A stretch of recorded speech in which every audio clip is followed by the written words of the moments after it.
प्रणाम भगवान। आत्मदर्शी बाबा नगीना सिंह जी के द्वारा रचित अद्भुत ग्रंथ वेदान वचन और दूसरा भाग ज्ञान कांड की प्रस्तावना एपिसोड नंबर 3 लेते हैं भगवान।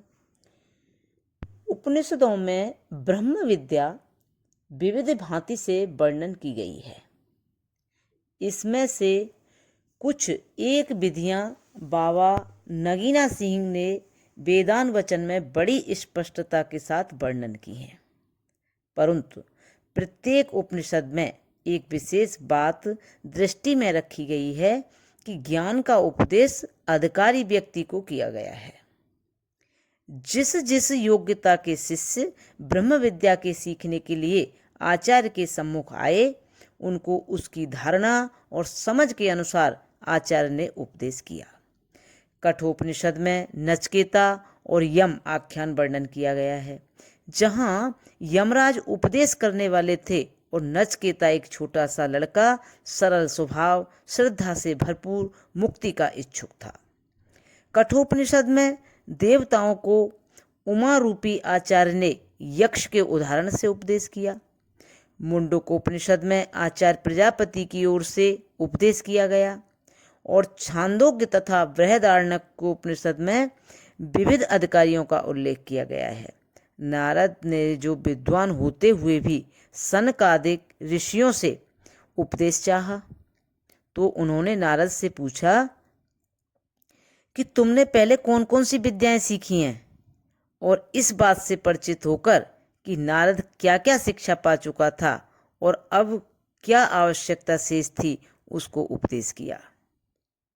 याज्ञवल्क्य और राजा जनक के उपाख्यान में दिखलाया गया है कि राजा जनक को अपनी विद्या का अभिमान था और याज्ञवल्क्य ने उसको उपदेश किया।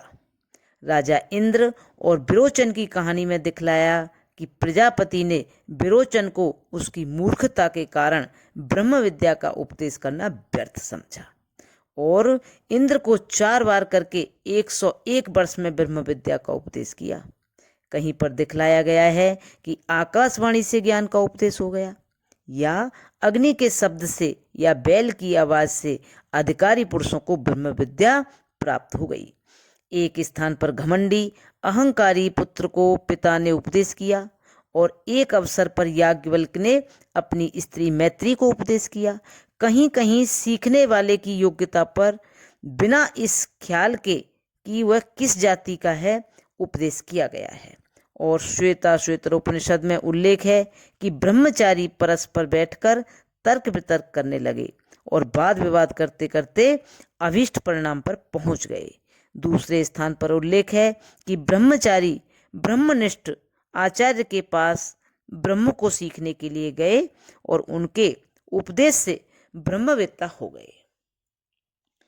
तात्पर्य यह है कि ब्रह्म विद्या के अधिकारी प्रत्येक आयु के व्यक्ति स्त्रीलिंग व पुल्लिंग के विचार के बिना और बिना इस बात के विचार के कि वे मनुष्य थे या देवता, ऋषि मुनि थे या गृहस्थ या सन्यासी, सब वर्णाश्रम के विचार के बिना ही समझे गए हैं अधिकारी। और अधिकारी के सिवा किसी और को ब्रह्म विद्या का उपदेश करना नितांत वर्जित किया गया है।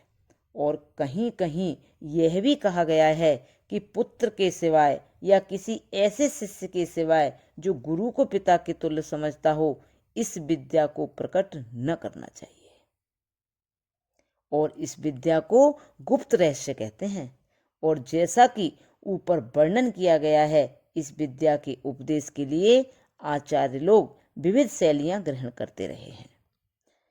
इससे प्रथम कि ब्रह्म ज्ञान के विषय में सविस्तार कुछ लिखा जाए, कुछ बातें संसार और मनुष्य की उत्पत्ति के संबंध में वेद शास्त्रों के अनुसार वर्णन करना आवश्यक है, जिनको विस्तार सहित बाबा साहब के उपनिषदों के लेखानुसार वेदान वचन में अंकित किया है।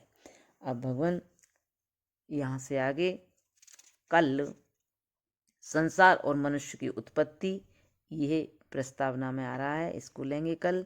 आज यहीं इस ज्ञान कांड की प्रस्तावना को समाप्त करते हैं। ओम शांति शांति शांति।